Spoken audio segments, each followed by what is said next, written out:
Welcome to the R7 podcast, sponsored by M is Good. R7 is an innovative, God-inspiring process that explores personal and professional purpose. R7 analyzes 7 strategies to transform your vision and find direction in your organizational marketing. R7 establishes clarity and guidance for the gift we call life. Welcome to the R7 podcast. I am back after being out a little bit, getting some rest and recovery. And today I am so excited to bring on John Gallagher to the podcast. John is a mover and shaker, a warrior for the kingdom of God. And John, I'm just like, I don't get around guys like you very often, being, a trusted advisor amongst the most prestigious organizations in the world. And I'm so thankful for you to be here today. So thank you for joining us. Dave, I'm pretty jazzed up about being here, and I hope that I can hold up the expectation of that introduction. So we'll see, but I'm looking forward to our conversation for sure. Yeah, so awesome. So I was on your podcast and we had a good time. We said, why don't we do this again? And maybe Yeah, there's a 2 and a 3 or a 3 and a 4 coming out of this. Who knows? But you never know. yeah. If you don't mind, for our audience, just give a little bit of background about yourself, what you've been doing, what you're excited about, how you're impacting the kingdom of God. Sure. I think we got connected ultimately.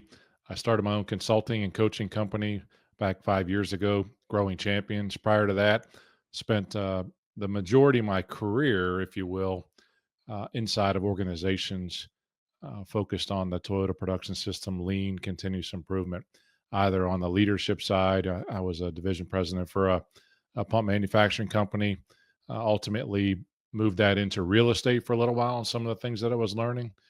And somehow got called into consulting, which I said I really didn't want to do in the healthcare space, hospitals and clinics, helping them to improve their operations, efficiency, and how patients flow through their system, utilizing those manufacturing tools, which kind of intrigued me. And when I got started with them back in 2009, I said, I'll do this for a couple of years and get back into operations again on the leadership side.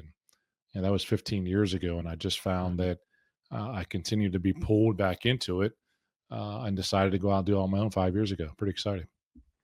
Yeah, and your podcast, is agenda is to grow champions. Tell me about what in your mind it means to be a champion.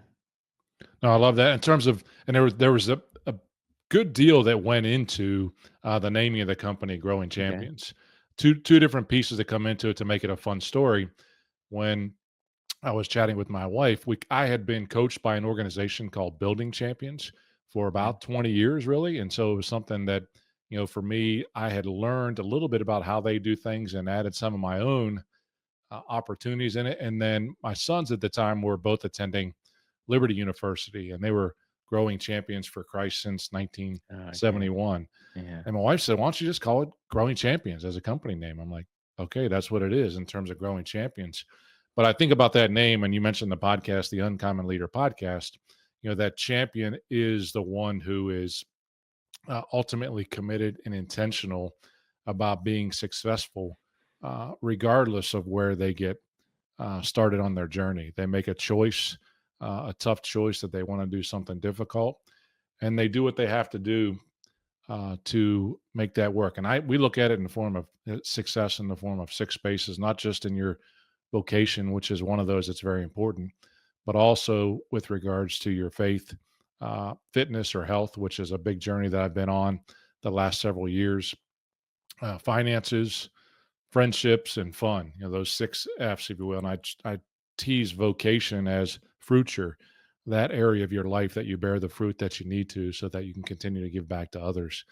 And when a leader can find success in all 6 of those areas, then they become a champion. Can you just, for the audience, say those again? It's faith, it's Yeah, fitness, faith, health. fitness, 2 of those, Yep. finances, Finances. friendships, and fun. And then the 6th one is what I refer, again, your vocation or your future, where you bear fruit. I had to have a play on words to get 6 F's in there and make your career or your work. So, Yeah. and again, one of my life verses has been John 15:8 that says, it is to my Father's glory that you bear much fruit, showing yourselves to be my disciples. And, Mhm. that really was the as I look back, it was about 10 years ago when I opened up my Bible one time randomly and opened up to John 15, which has become one of my favorite chapters in the Bible. But to bear fruit, you know, God has said that, so many different times in the Bible. I think it's like 209 times the terms bear fruit or fruit appears in the Bible, and that ultimately the work that we do should be bearing fruit. And that if it's not, we need to make changes. We need to have discipline and make changes to get it there and to prioritize and to prune and all those things that we need to do to ultimately complete our calling. I love that, man. I love that. That's awesome. Out of these 6 F's, which one do you feel like is the least or the hardest to get or the least fruit you see in leaders? Well, I think about the F's and what ends up happening. And sometimes I refer to them as juggling these 6 balls, if you will. Okay. Okay. And if, friendships also includes family, as you put it in there, as that's one of those glass balls that you can't drop. And that there's something inside of many leaders, who have not chosen to look at this balanced approach where they'll lean more heavily on their future at this point in time, allowing one of those other balls to drop. And I think the family ball, in terms of bearing fruit, doesn't come for a while. We just, Mhm. my sons are now 28 and 26, and as they're growing as children, I think it's a little bit tougher to see some of the fruit that they're going to bear into the future. We actually just completed our first, what I would call, family heritage vision meeting recently, just a couple months back, where we actually identified a formal family vision and mission statement, where we said we wanted to ultimately live in a way that would impact the trajectory of our friend and family for 10 generations to come. And so it takes a while to see some of that fruit inside of the family, but it's those things that you continue to do over and over again that allow that to be grown, allow that to be harvested into the future. And there are times, when you think, at least times when I thought as kids, my kids were growing up, that I was never going to be a smart parent to them. But to hear some of the things that are coming back as they grow, as they start to go out into the world and have an impact as well, and hear some of those things that you've taught them over the years start to come to fruition. It's a pretty powerful statement, but I think that one's the toughest one to see the immediate fruit. I can go Yeah. into fitness and talk about, I can go on a fast for a week and lose 5 pounds, and I can see something pretty quickly, but I don't see it that fast when I'm developing my family or developing my relationships.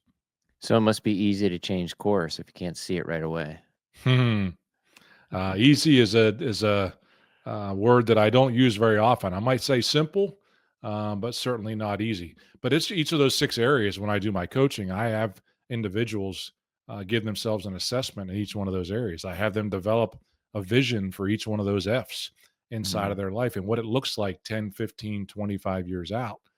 And then I have them ultimately say, what are the disciplines, daily, weekly, or monthly, that I've got to do to bring that vision to fruition over time?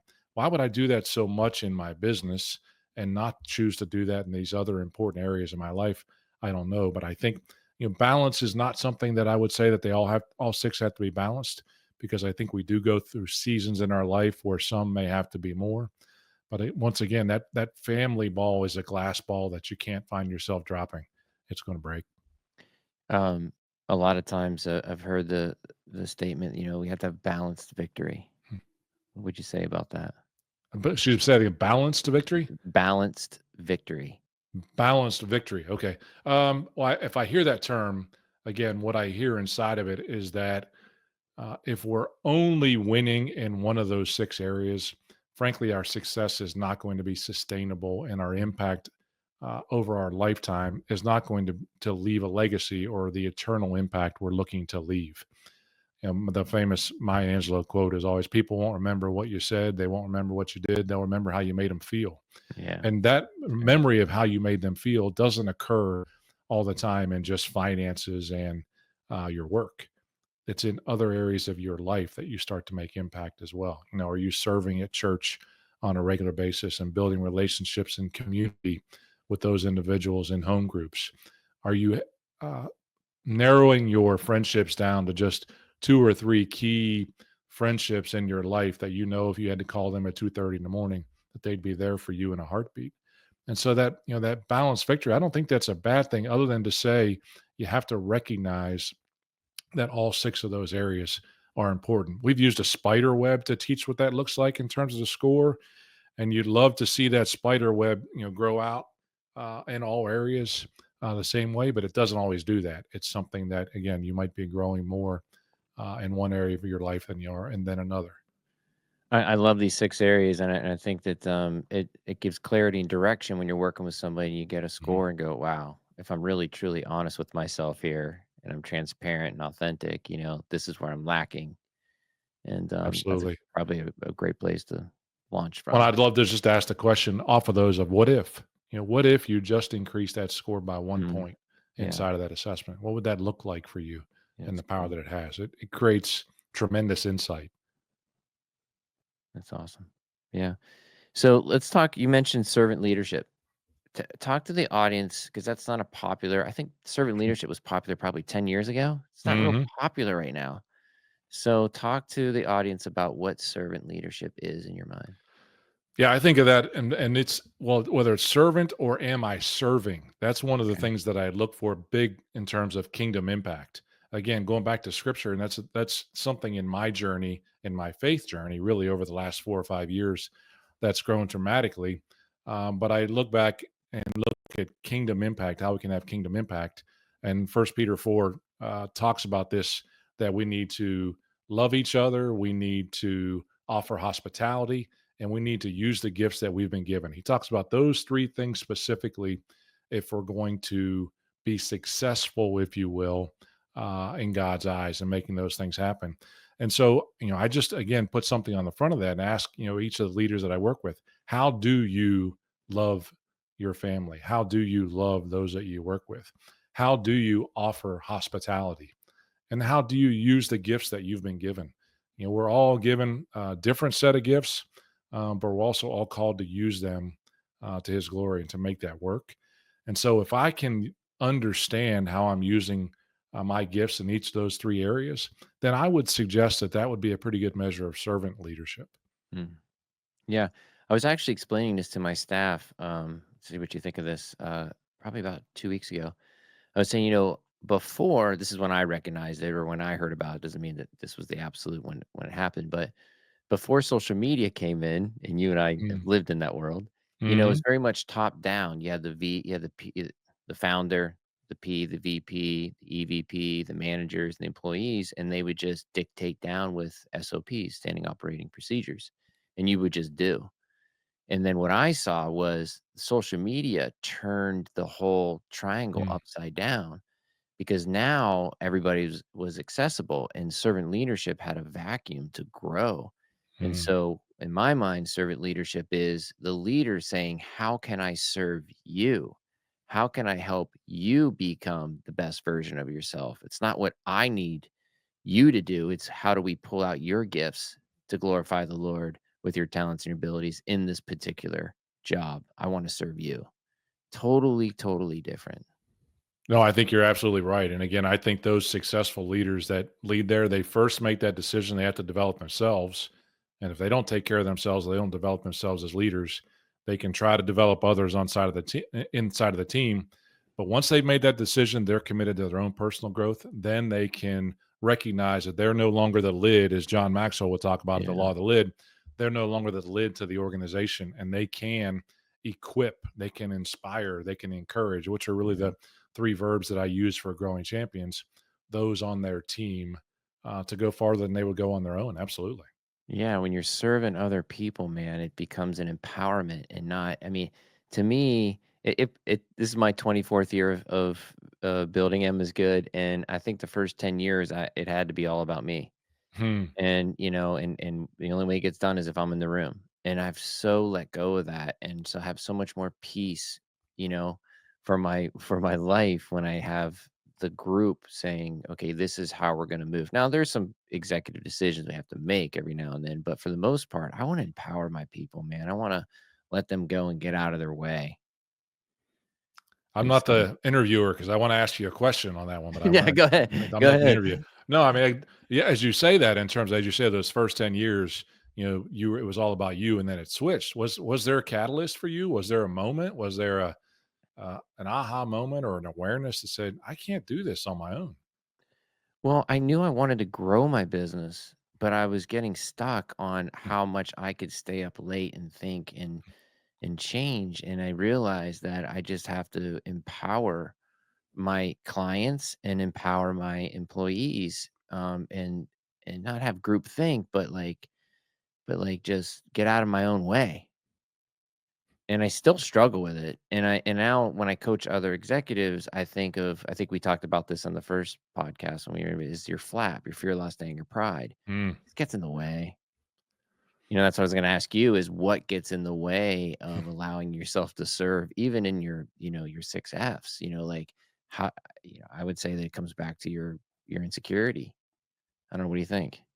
Well, I think insecurity can be a big one. And for me, that's something I have had to own over a long time. I think it's limiting beliefs that exist in terms of stories Mm, from childhood that yeah. continue to be there, that those voices in my head that say, no, you're not going to be able to do that. And it's not that it's a challenge necessarily, but it's a time when I would hold myself small inside of that space and not Mm, rely on God to make that happen. Cause I know that's not God talking to me when he's even talking to me about my past. And so those shadows, if you will, that exist, you touch on them as flap and you're for.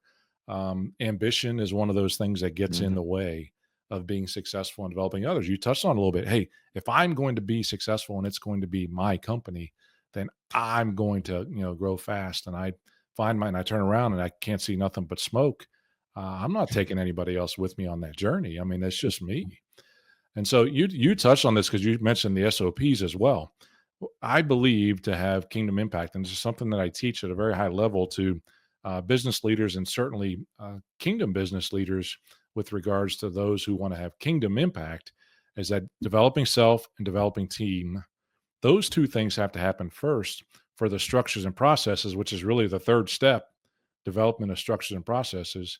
For them to stay in place, you got to have a team that can carry those things out, that can continuously improve those things as well. And then once you have all three of those sticks moving together, self development, team development, and structure and process improvement, now you can have sustainable, elevated kingdom impact going forward, sustainable business impact.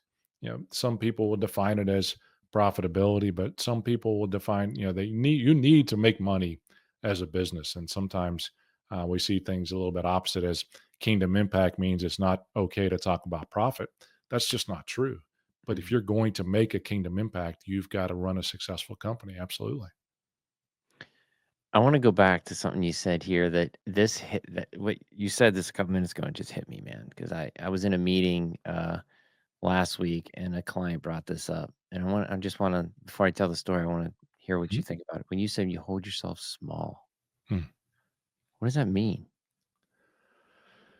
Well, it means ultimately, again, these limiting beliefs end up me listening to voice that says I can't. Look, you mentioned this early on about the Spartan race Mhm, and doing something hard. Um, I go back to a story, and I have been asked a question on the podcast. What's your most embarrassing moment? And that moment came to me in the form of shame. I was at an event with other division presidents, and we were doing kind of the team building stuff like uh, falling off the ladder and having your players catch you, or you had the rope okay, that you're walking yeah, across. And one of the obstacles that we were going on was a rock wall climb. And we were all in line getting ready to each do a try. I mean, they harnessed us in, they put it wasn't a true rock wall, it was just a wooden wall with the fabricated pegs on there. But I found myself working my way back in the line strategically and said, mm, if I kind of walk back, kind of talk to people and let myself walk back in the line, maybe I won't have to do this out of fear and or out of mm, embarrassment, whatever that is. And I won. I was successful. by the time they got to me in the line, or before they got to me, the time was up for that exercise. I didn't have to climb that rock wall anymore. And I'd say I carried that around for a long time, not realizing how much it was impacting me until somebody said, let's do something hard. And I came up with, hey, why don't we try a Spartan race? And that took me back to that moment. I'm like, God, no, that's going to be too hard. Mm, But let me tell you, I had 3 other guys around me that said, hey, if you guys are in it with me, I'm going there. So to have other people, back to one of those F's of friendships and family, there to support you and lift you up, I think that's the part. If I rely on my own, I'm not going to go there. Much like that, back in that point in time, I didn't have God in my life to say, God, help me through this. Give me the strength. I know I can't get injured. You're with me. Help me to overcome this fear that I have, which wasn't really about fear of falling on the wall. It was about fear of not being able to conquer the wall and the embarrassment of having that happen. So that holding myself small is that I found myself at times walking back in the line, metaphorically, if you will, mhm. to not have to try something. And that's taken me a while to overcome that shadow, that shame that existed inside of that, and kind of give that back and say, I'm not going to worry about that anymore. Look, I'm getting older. I'm not young. I think about older than you, Dave. And there are things that I shouldn't try just for the Yeah. sake of trying. Don't get me wrong, but there are things inside of business or inside of relationships, or asking to be on other people's podcasts, that I'm not going to let that hold me back, holding small. Last thing, I know I'm rambling on this one, but it's No. important to me, is it reminds me of the Coach Carter movie, and the guy that talks about is, what is your biggest fear? And the biggest fear that we often have is defined, and I don't remember who the quote was attributed to, was not that we would fail, but that we would actually win, and we would not be ready to stand and recognize that in the moment and say, I won, and I had somebody to help me do that along with me. It's just it's a powerful scene in that movie that I think about all the time. And I think that holding ourselves small is not something that we can do as leaders, especially, and certainly as men of faith, when we go out and try to impact other people.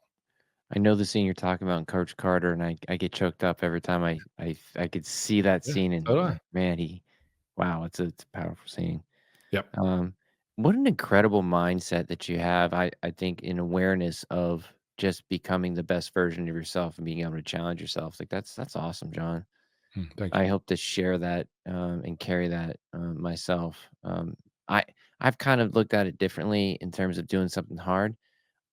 Every year or every other year, I take on something that I have no business taking on. Like I'm like, I don't know what this is, but I'm gonna go challenge myself. So last year was I want to become a sniper. So I was like, I like guns. I don't really hunt. I have a bunch of guns, but I was like, you know what? Let's take a sniper class. So I got a nice gun. I took a sniper class, and it was like the coolest thing, man. Like learning something new is so much fun. And pushing yourself is pretty cool. Um, Look, you mentioned those tears. I mean, I remember, because the thing that scared me the most of the Spartan race was the rope climb. I mean, that was like, I watched back people, to I'm that like, same "There's no scene. way." Yeah, There's no way I can climb that rope. And you and I talked about that a that's bunch. right. That's right. And I remember the first day in the gym that I was able to do that J hook with my feet and just pull myself up and stand up. And I was in our local gym, and I know tears came down my eyes. And I'm like, first of all, you just took one step with it, but it's recognizing that small Yeah. win inside of that space. And I remember, at the time I was reading a book written by a Navy SEAL, and he talked about change the horizon. Don't worry about the bell at the top. Just take the first step in terms of, celebrating Mhm. the win, so that you can then take the next step. And I thought it was pretty powerful. But I mean, yeah, I'm a softie for movies and those kind of things, but the sheer, and pride isn't right. Pride is 10, 15 years ago, John Gallagher. The sheer recognition that um, I couldn't have got there on my own in that step in time, having people and God there to support me, was what was really cool. So, and it just means, what else is possible? Back to that what if question. Yeah, it's just so good, man. So last week I was in a meeting and with a client, and he was talking about how, when you see yourself through your own lens, you live in a small room and limited thinking. But when you have God as your source and that there's a bigger plan, the ultimate room is the eternity room, a life in eternity with God. And so it just opens up Come your on. perspective on what I'm dealing with here today is just small and petty. Hmm. Whereas God's got a bigger picture for me, and the other room has no walls. That's God's unlimited space and time, which we can't understand. But like it just opens it up. I think it shatters any type of thoughts of like it's just about me and I have to get it done, but also that depression, that anxiety, that stress, like God's in control, man. Hmm. Like if you really do believe that, it's one thing to say it, but if you really do believe it and exercise your faith muscle, it becomes something very real and the world becomes your oyster. Oh my gosh, absolutely. It reminds me a little bit, and just share real quick of a tool. I mean, we've heard of SMART objectives, right? Specific, measurable, Yeah. action oriented, realistic, time based. And I went through that and I started talking about kingdom impact. And kingdom impact metrics are not SMART. Those are my Mhm. Boston friends who would listen to this, and I'll share this episode when it comes out. They're SMART because I replaced the R with an H. That R with realistic is not how we need to be thinking. Once again, that's kind of That's good. holding ourselves small. And it's the H that goes in place of that, to say it like the Boston folks would say, smart. And that's heaven help us. Like it's going to take an intervention for me to be able to achieve this. And if we can continue to do that through inspiration, knowing that we may never get there, but it's going to take God's help for us to get there. Now we're starting to think what's possible. Back to that lens. A realistic lens is not what God's asking us for. He didn't call us to, talk to a few people. He said, Mhm. make disciples of all nations. And he didn't ask us to, he told us to. So we own that responsibility to make that difference. And look, I don't want to claim to be an expert in that space because I have to pray about it and be in the word every day to keep my mindset that way. It's not always that simple or easy. I want to go back to something you said earlier too about the vision weekend you had with your family Mm. and setting vision for all six of the F's. Do you feel like this may be getting a little too personal, but do you feel like you got to a point where it was real and authentic? Were you able to get through that? Because I think, if people are intentional about that, it's so Mm. powerful. But if you're just going through the motions because dad says we got to do this.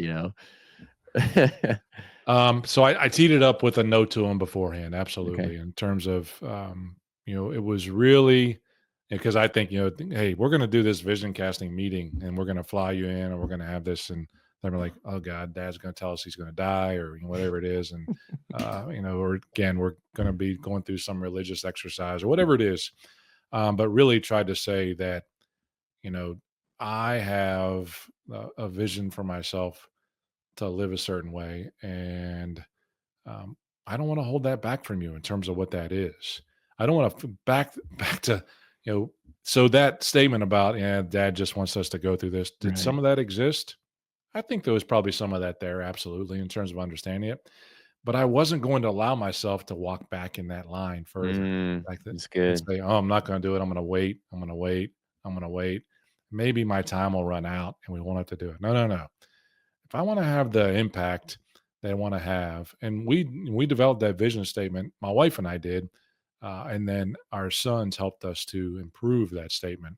But for 10 generations to come, you don't do that by just walking through life and waiting for the day you retire and wait for the day you pass away after you sit on the beach all the time. You got to be living life in a big way going forward. Now, the thing we did before we left is we scheduled the next one 6 months later. So we're going to do it Oh, it's again powerful. in a Yeah. different place. So that's the key as well. Is like it's not just a one-time thing.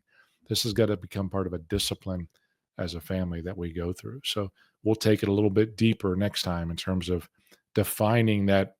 We did vision and core values ultimately, and so then we'll start to define what those behaviors mean for us Mhm. as a family, 2, 3, 4 generations out when I'm not going to be there anymore. But I certainly hope that they'll carry on. And then look, my sons will start to, you know, divert as well. One's married, and one, certainly is working to be married as well, and they'll set their own family vision and their own Right. Right. core Right. values. But for the Gallagher heritage to keep going, we've got something that I think can be pretty powerful. And as you said, there's probably a little bit of that, even in me, walking back in that line, where in the 4 hours that we really met on it, did we hit it out of the park? No, but we had some great moments. We really did. I can really resonate with what you did because I had just done this 3 weeks ago at a Mm, golf course, and it became something so special mm, and so intimate, and I just gave. I just gave without it, like, "I hope this lands." I just mm. gave. Yep. And, well, no, like you said, I think having the big picture of, when it lands, that's God's timing, you know? Right. It's That's like right. I feel like it's almost like preaching the gospel, like, it's not my job to get them saved, like, I'm just gonna preach the gospel, and I'm just gonna throw it out there, God will do Yep. the rest, you know? Absolutely. So, that's the way I'm looking at it anyway. My boys are 21 and 19, so, a little bit younger I'm than at yours, but 28, 26. So I got a few years on you from that yeah, space, but either way, it goes fast and it doesn't get easier. So you're doing it at the right time, 21, 19. If we were supposed to do it earlier, it might have been tough for us teenagers, whatever that is. yeah, But yeah. regardless of the old, when's the best time to plant a tree? It was 20 years ago. And we know what the second best time is. And that's just to get it going, to get on that rock wall and get going. That's so good. Yeah. What do you think are the 3 essential attributes of being a champion? Hmm. Yeah, I appreciate you teeing me up on this question just a little bit to understand that. But the first word that came to mind for me was intentionality. It's something I teach in terms of the uniqueness of a champion, as they're very intentional, and you have to be in terms of those 6F's or whatever those are, with how you invest your time, talent, and resources. Mm, So that's one. I think that word intentionality comes into play. But the second and third things I would say is there's a spirit of self development and continuous growth. Okay, as a leader, that has to be there. Once you think you're done growing as a leader, you've just begun. Okay. mm, And mm, so, I live in a neighborhood here in Myrtle Beach, South Carolina, where, probably 70% of the people around me are retired. And they often say, "Hey, John, can you play golf?" I'm like, "Hey, I'm not retired. I'm still working. So I can't play golf on Wednesday, Thursday, and Friday mornings with you, even though you go all the time." And I'm not judging them by any stretch of imagination, but I would love to be able to impact them in such a way that they also have a spirit of personal growth and who they want to be and getting more involved in their community, more involved in their church. That I don't want to get to that point where I say, I'm checking out, 63 years old, retired. I'm going to play golf every day the rest of my life. That's not what we're called to do. mm. And so that spirit of continuous growth, I believe, is another that's very important. And then I think that the third one is ultimately the development of others, to having a spirit that says, not I'm not going to hoard that for myself, but I'm going to develop others. I'm going to inspire, encourage, and equip others to be champions as well. So whatever I'm learning, it's not for me to keep, it's for me to give away so that others can, back to that verse 15:8, others can bear fruit. If I'm not bearing fruit, then what am I really doing? I think about the story of the logo of Growing Champions. So it was that tree, that verse that came to mind in terms of bearing fruit as a fruit tree. And so I sent a note to a designer and I said, um, can you help me with a few logos? I'm thinking of a tree bearing fruit, things like that. And he sends me 3 trees, and I'm like, yeah, none of those are really, grabbing me at all. He says, try this one on. This is a guy from Indonesia. And he sent it to me, and I look at it closely, and it's a guy coming out of the water with his arms up, Mm. and it's leaves around him, around his arms. He's basically being baptized, and that he's opening his arms to inspire others to bear fruit and to grow that tree. And I got real uncomfortable. I got to admit, I got real uncomfortable with it. I'm like, I don't know if I'm like that into the John 15:8 in Right, terms of making it right. my logo. And then I sat back and it was like God told me a voice like, whoa, whoa, whoa, man, what did you just ask me for? You asked me to bear fruit, and now you're going to share with others how to do that. So it's giving, inspiring, encourage, and equipping others on that journey that identify a champion. On your, bullet item number 1, the spirit of self-determination. or Mhm. self-development. Yep. What would you say is the easiest barrier to entry to do that? What would that E activity look like? the easiest, well, I mean, too many ti let's use an example if you wanna become a reader. And again, back to the horizons, okay, and how that looks like. People say, "I'm Mm, not a reader," or "It takes too much time. I don't have time to read." And then I asked them a question. I said, um, "Could you read 10 pages a day?" Which might take like 8 minutes, depending on the size of the book and the font and all that, 10 minutes a day. Can you give me 10 minutes a day, 10 pages a day? Like, "Oh, yeah, I could do 10 pages a day, no problem." I said, "You realize that most leadership books, personal development books are 220 pages. You give me 10 pages a day, you just read 14 books in a year. yeah. What kind of gift is there for you in terms of an easy entry?" And Mm, so it's starting small. And even if it's not 10 pages a day, give me 1 page a day. Okay. On the fitness journey, I had this conversation with a guy just 2 weeks ago. He says, "I just can't find time to get to the gym." mm, I said, "Really?" I said, "He's busy. He's in a new role. Back to these 6 F's. Okay. I just can't get to the gym. And I have to get to the gym if I'm going to work out." I said, "Can you stand up for me for just a minute? Give me 10 body weight squats." Okay. Just do 10 body weight squats. And he does them. I said, "Can you do that for me 5 times a day?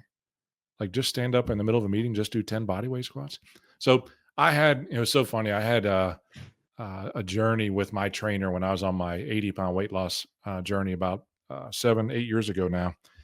And my trainer, I had plateaued at about 30 pounds. I said, "I'm still doing all the exercise you're telling me, um, and I'm not losing any weight anymore." She said, "Oh, you're just about arriving." She said, "Tell me what you're eating."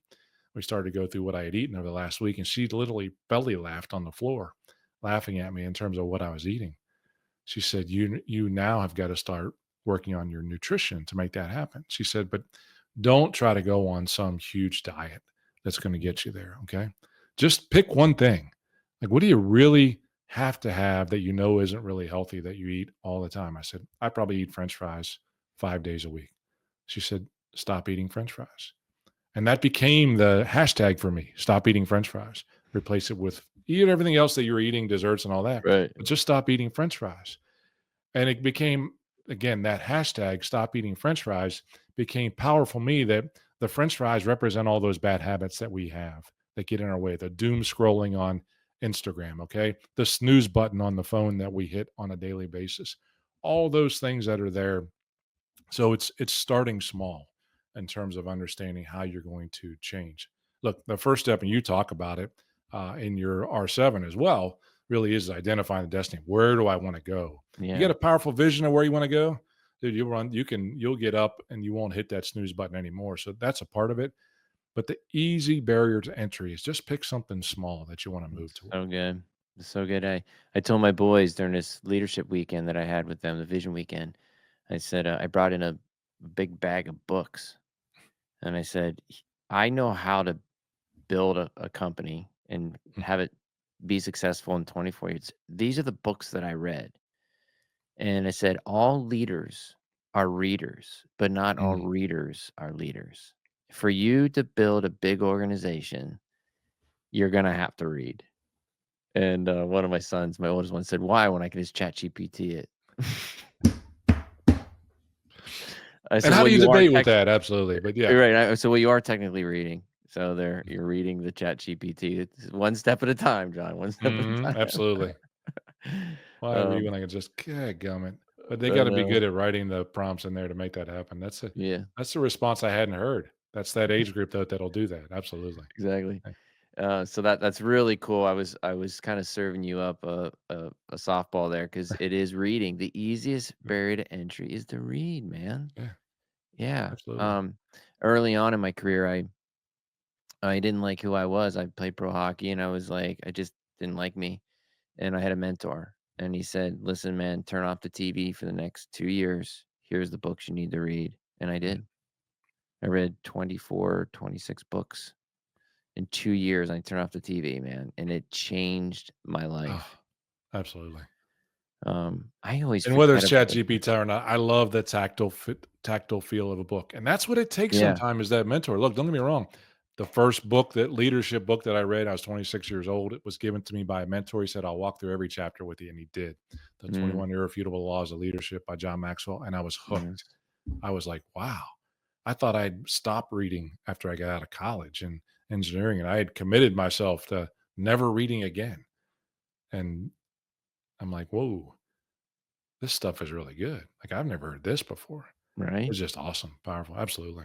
Yeah, And I then to read read the that. Bible for the first time all the way Oh my through 5 years gosh. ago. Yeah. Oh, dude, for the folks that are listening, you too many people say, I should probably read the entire Bible. Yeah, you should. Changed my life 6 years ago as well. Absolutely. It's made such um, a big difference in my life. It's crazy. I realized in my hockey career, John, that I wasn't the most talented guy in the ice, right? I didn't have the most skill, but what I did was I had the most heart. I just tried to work hard. Mm, And I realized that in business that you don't have to be the most skilled. You don't have to be the smartest guy in the room. mm, What you got to be is committed to the process, right? You got to be able to learn, grow, and change. I think my first business book was Who Moved My Cheese? hmm. And, like, talk about a business book, like, that's a cartoon book, and That's that's right. like it's got I mean, it's so But I easy read to all read. 3 books in that series. You Admitted Yeah. it. I mean, Spencer Uh, Johnson, Ken Blanchard, absolutely. Those guys knew it. They sold, I don't know, millions of those yeah, things. Yeah. yeah, and then How to Win Friends and Influence People, and then Think and Dale Grow Rich, Carnegie, and then absolutely. all Yep. all those. Huge. Yeah. All right, so let's power this thing down, John. I really enjoyed, like, oh man, I would love to be in a room with you, a leadership room with you sometime, and it's just so natural for you to talk about it because like, you've lived it. Mm. But for our Christian organizational leaders out there that are listening to this podcast, that either a big organization or small, what is the final word you want to say to them? As they're leading the organizations. Well, again, as I think about it, and it's something that I've been really the past couple of years really trying to study is that kingdom impact inside of business. Here's Okay. what I do know. Um, Going to church on Sunday is important for all of us. Inside of the churches, we can touch about 1% of the population for Christ, and then they leave. Okay. The workplace affords us the opportunity to hit 99 times what we can do from an influence standpoint with regards to um, making disciples for Christ. And that doesn't mean all the time that we have to walk around or we say we only hire Christians. That's not what that's all about. Fact is, we need to be in the space of others as well. And you said this earlier on the podcast that we don't have to change their hearts. Let God do the work on that. Mhm. We just provide an opportunity to live our life in such a way that ultimately we'll hear at the end, well done, good and faithful servant. Back Yeah. to that first Peter. If we're loving others, and you can measure how you love others at work, if we are showing hospitality and ultimately saying, how many people are we inviting to our homes for dinner on a regular basis? And that feels very basic, but getting an opportunity to chat with them. And are we using the gifts that we've been given to make a bigger impact inside of your organization?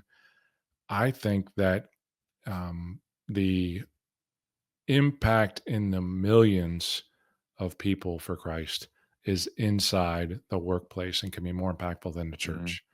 Um, I believe that. I don't know where that's going. I get a chance to host Kingdom Business Leadership Summit where we bring a small group, 25 to 30 business leaders into a room at one time and talk to them about defining kingdom impact in their organization. It's as simple as something like, do you have a Bible study inside, that people can go to if they want to? And it's as big as saying, how many salvations have been identified in our organization for Christ in the future? Because every one of those that occurs, we know that the devil's losing and God's winning in that case, and he's undefeated. But I think, again, you're probably not going to have those sitting next to your key performance indicators of your business, the Mhm. sales, the revenue, the profit. But those kingdom performance indicators are a pulse you need to have on your organization to make sure you're ultimately having the impact that you want to have. I think that once again, back to holding yourself small. inside of your workplace, especially if you're the owner of the workplace. Don't walk away from that calling that you've been given to make disciples in your workplace. So good, man. Thank you so much for being on the podcast, man. I really enjoy talking to you. We have to do this again for sure. Super Dave, it's been a blast, and I hope we do. I'll hold you to that. Look, I got a couple guys on mine that have been on there. One's been on there 4 times.